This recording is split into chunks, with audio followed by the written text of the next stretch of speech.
Europe Raiders tells the story of a small group of Chinese milk powder smugglers. No, it doesn't.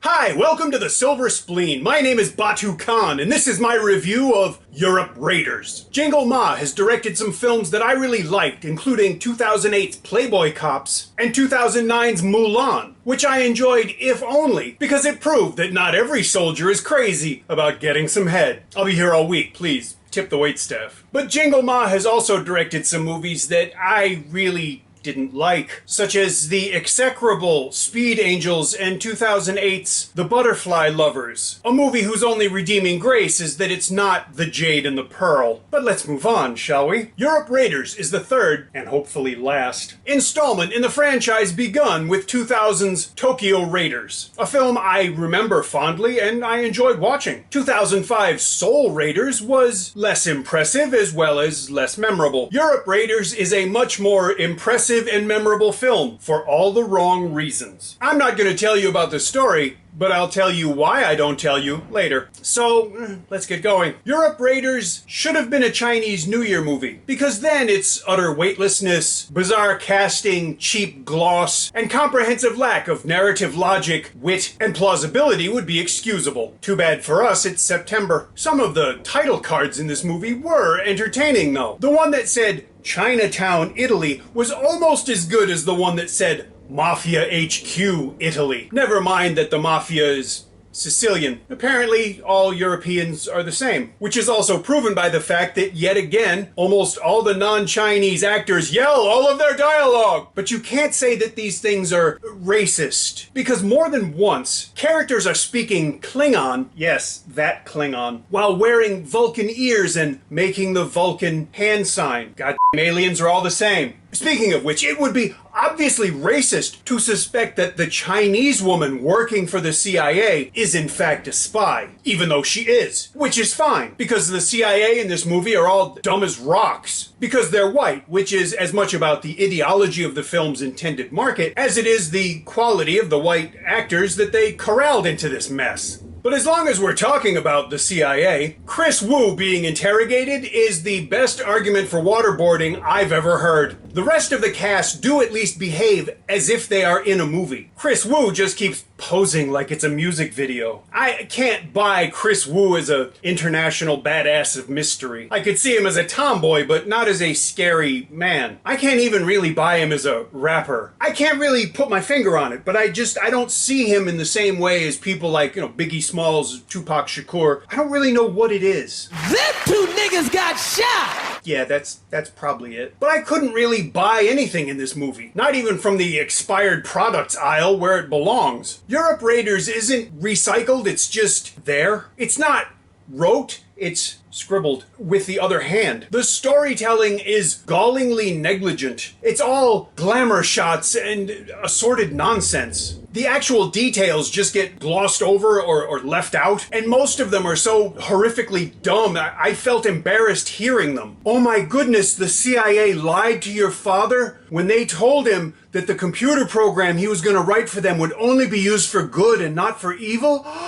I'm shocked. Don't use an acronym for Hand of God.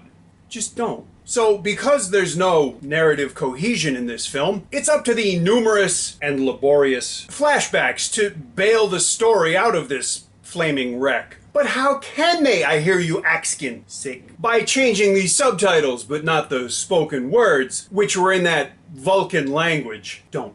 You'd have to watch this movie to really know what I mean, but that would require more effort than it took to write this travesty. Besides, anyone dumb enough to watch this garbage is patently dumb enough to be fooled by that cheap out. Speaking of dumb, you'd think that a person who was angry enough to want to destroy the whole world wouldn't be so totally devoid of affect. You'd also think that someone who wanted to be, an actor in an entertainment industry so badly that they obviously worked really hard to make all that come true might actually do some acting. But you know what? It doesn't matter. The audience that I watched Europe Raiders with laughed in all the places they were supposed to, responded all the ways they were expected to, and at the end, during the cheapest, most clownishly douche-chilling display of melodrama this side of Tammy Faye Baker, you could hear a pin drop in the cinema.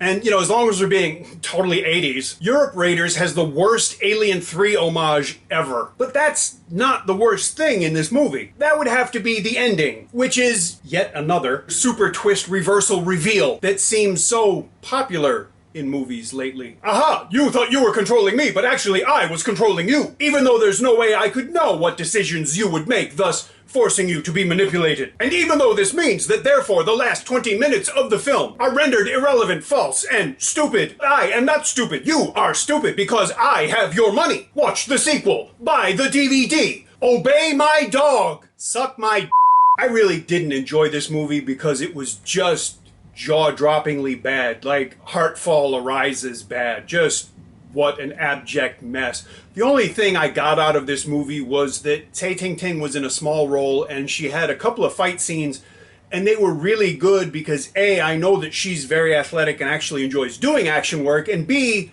the other people in the movie aren't, and or didn't. But other than that, I really didn't enjoy this film, and I think that's fairly obvious.